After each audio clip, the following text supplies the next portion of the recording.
feel deeply seen and understood by my parents.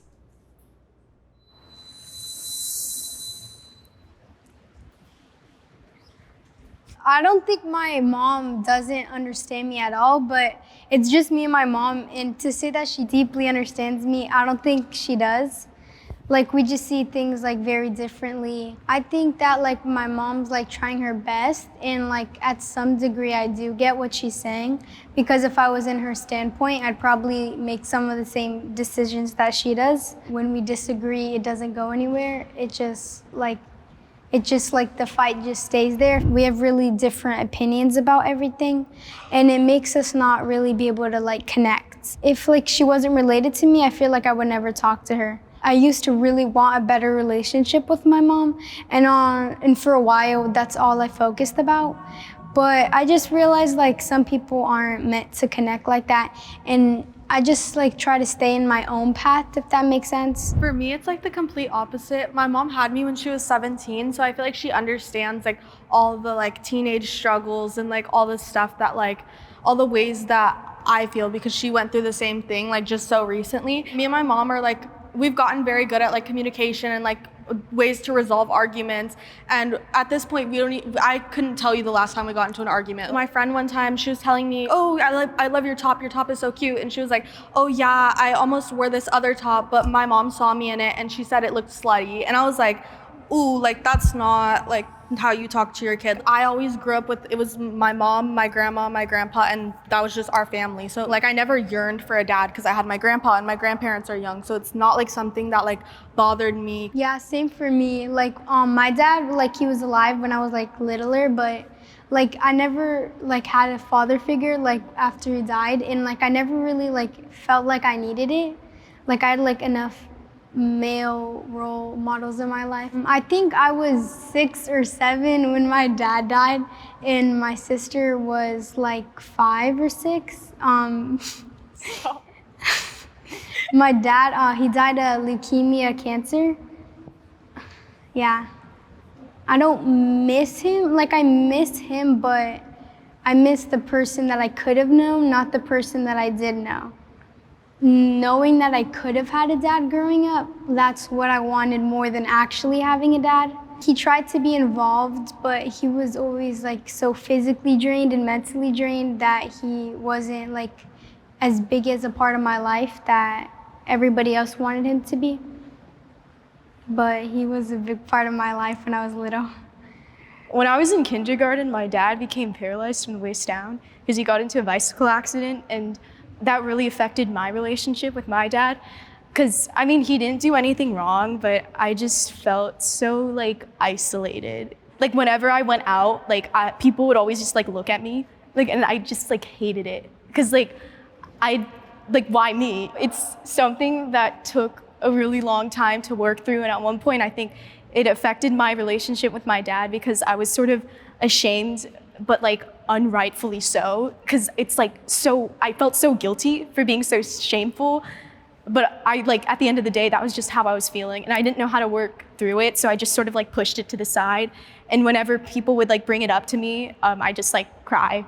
Well, having 2 moms, they really filled in where they're lacking, because I actually had no like male figure growing up, so I didn't learn how to like shave. I didn't know like when my voice was dropping. They know me, like they know what I like, who I like, what I'm interested, where I'm going. I would tell secrets to my mom and she would understand. We like the same music, we listen to Green Day. We agree more than we do disagree. But there's always something that they mess up. They immigrated from the Philippines in the 80s. Their political views, they had to be the opposite. I'm opposite of what they believe in, just so they can fit in and before.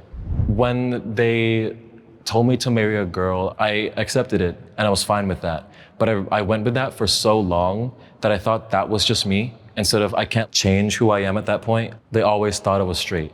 And I continued that so they wouldn't change how they think about me. But when I did come out, I guess it was freeing because then I would like, I can relate to my mom more than I could before. Now I'm really owning that. It's not so heavy on me anymore. What if the story you're telling yourself isn't the whole story? We're all moving through life boxed inside an invisible, personal reality filter. a perception box. Your perception box shapes how you see the world and how you judge yourself and others, often without you even realizing it. So if something in this episode makes you a little uncomfortable, ask yourself, what am I reacting to? What story am I believing? And what might I be missing? Now let's get back to the video. I have bullied someone.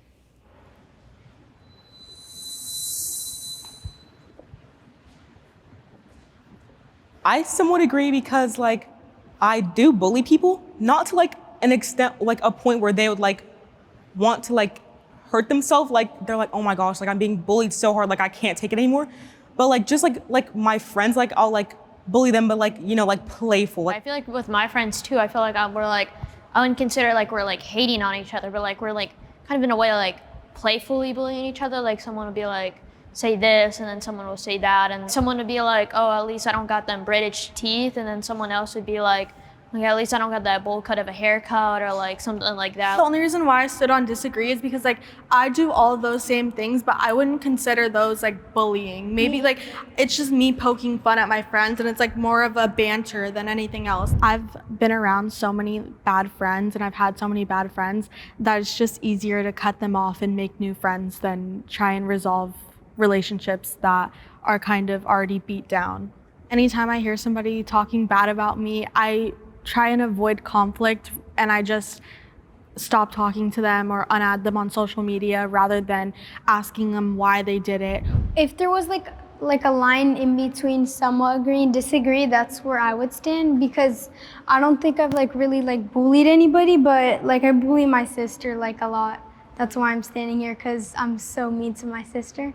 What you said about siblings, like to my brother and my sister, I've kind of been like more like not to the playful, but like literally like kind of bullying. But we both do it each other. Like my brother will say something to me, and then like I'll say stuff to him that I don't think I could say on this, but like, cause like we'll go like a little too far. I mean, I'll call him like kind of like oversized in ways, and then he'll call him, and then he'll just like kind of pick me up and throw me. I mean, that has happened like once or twice, but like we'll just like bully each other. Yeah, me and my sister do that too. Yeah.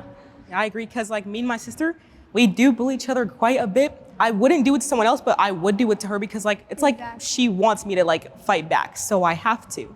I've definitely bullied before, but I've only bullied out of insecurity. When I was younger, I was bullied a lot for having two moms. Someone told me that maybe you should have had a dad growing up, and that really like boiled within me. I tried to not make it really prominent, but I was like 11, and I didn't know how to really control what other people said to me. And that sort of spilled into bullying other people just to like compensate what was being told about me.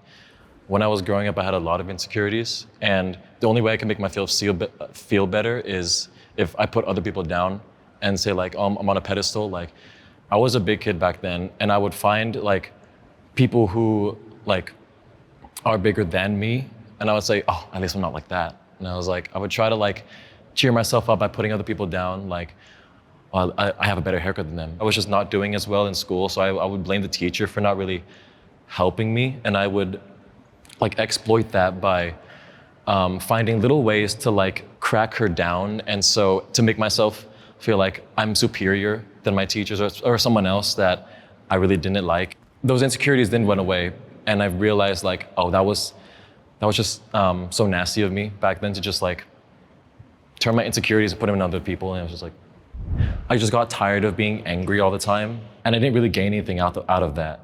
I guess I just wanted to feel validated, and the way I felt validated was by being toxic. The day after 6th grade, like something clicks. I spent a whole year just being a bully, and it wasn't like, that's who I don't want to associate myself with anymore.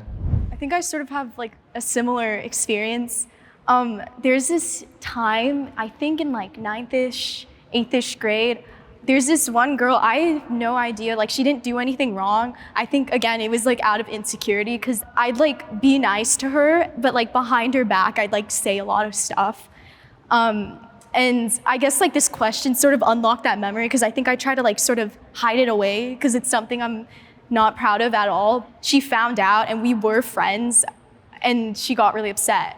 When I like got the consequences for my actions, I felt so guilty. Like it was like, why are you saying all this? You know, I I definitely like learned, and I think we're good now, but I think that was a really big lesson because sometimes you gotta learn by mistake, because sometimes I do have a big mouth, and I've learned to control it, but I just like sometimes say what's on my mind, and that was like to an extreme. I feel comfortable in my gender and sexual identity.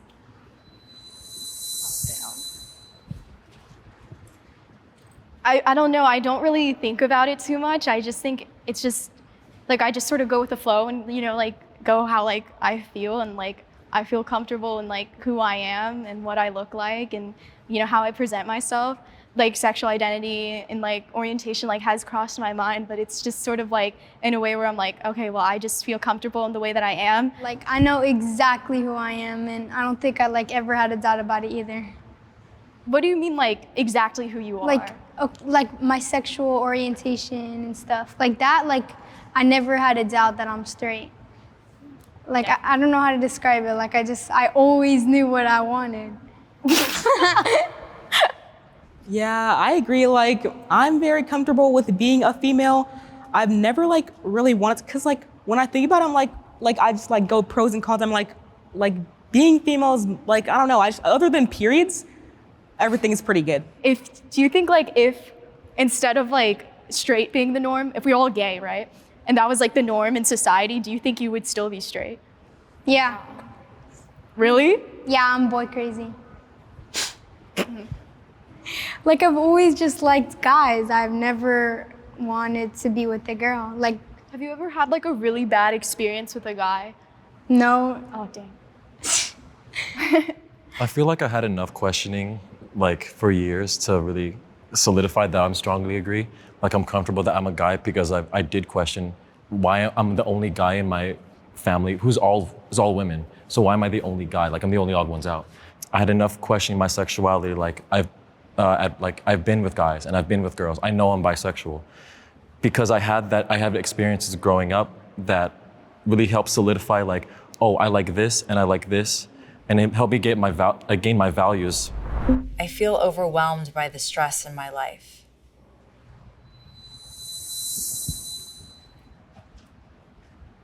I can handle my stress. I just find it hard to manage it and maybe time manage like what's most important, what I need to get done first. And I kind of just let some important things slip through the crack. And I should focus more on things like grades and school instead of other things that I occupy with my time. When I was little, I felt like really ugly, and then I like carried myself that way too.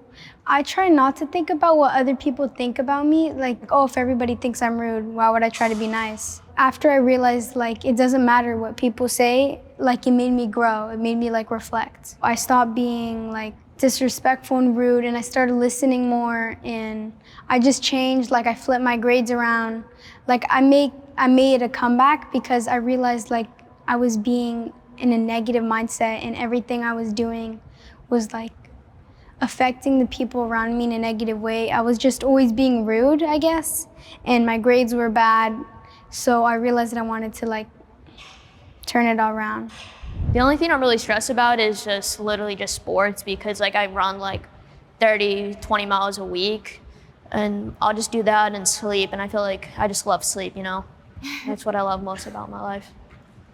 I had the same thing when it comes to stress. I'm also, I row for my college, and we have practices every morning at 6 a.m.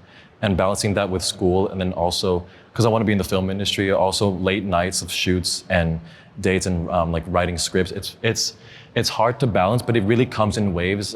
I would definitely say my situation's really different because I do online school, and then most of my focus is on like social media. So I have to manage like responding to emails, looking at my views, keeping up with the trends, then doing online school. I have to do it on my own, and I don't have a manager or anything. So it's like I have to figure out what is right for me, and that takes like trial and error. I am a rising senior, so I'm in like the college application season just now, but I think in general, I'm pretty stressed out. I go to a really competitive school. Like everyone's always starting a new nonprofit where they like donate $100,000 to charity, or like finding their own AI tech startup. And I I think there's always just like this feeling that I'm not doing enough and that I have to do more, but I don't have enough time. I kind of have to agree with that too, because like I have an older sister around 18, and she like is like probably like the best student, like that goody two-shoe student who got into an Ivy League school, you know, like 40 extracurriculars, like national champion in running, like all of this, and I just like, and I kind of feel regular, and I'm like, and it's like, and I'm like put out at such a high standard. Me and my brother, like we're put at such a high standard compared to her, you know. And then like I don't got that like smarts like her. You know, my dad is like kind of not to be mean to him, but he's just kind of more regular compared to my mom, who's like a lawyer, very smart, and she really got her smarts compared to me. When I'm compared to my sister, you know, I feel awareness of it. Like, yeah, I get it. She's like the peak like student, you know, you want to strive to be her, you know. Sometimes I'm like, oh, what? It's hard to be her, but like, you know, it's a good like motivation, you know. Like I would say that she's an inspiration in ways, like, you know, sometimes like in other categories I kind of want to be myself, you know. You should still also be yourself, but also try to strive to be your better person, you know. She kind of motivates me to do that. Yeah, sometimes like I feel like I stress myself out with things that don't need to be that serious. It's mostly about school though, because like I do like a bunch of like stuff in school, like where you have to be like always at school doing stuff, and I feel like when I like think about it, I'm like, oh my gosh, like how am I gonna get there? Like how long is it gonna take? Like I always get stressed out thinking about it, but then when I'm there, it's not that bad. The core cause of a lot of my stress is myself, because like I am comparing myself to other people. And then I see those videos where this guy got a 1600 SAT score. He has a 5.0 GPA, and like I see all that, I'm like, oh my God, I'm not doing anything. And then I get up and I start like researching, and I get into this little like cycle and rabbit hole, and then I just end up crying because I'm like, there's nothing I can do, it's too late. And then it's just like sometimes I have that cycle where I just like crash out a little bit, but I'm sorry. oh, it's okay. That sucks. I'm the opposite. I'm so unmotivated. Like, I don't know, like in school, everybody's like, oh, I need to try better. Like, oh, I need to get better grades. And I never had that. Like, I don't care about my grades. Like, I should, because it's my future. But like, I never had that, like, I don't know, drive. Maybe that's the word. I want to like go outside more, if that makes sense. Like, I feel like school is like really like limiting. Explore the world, kind of like go to like beautiful countries and like travel the world in a way.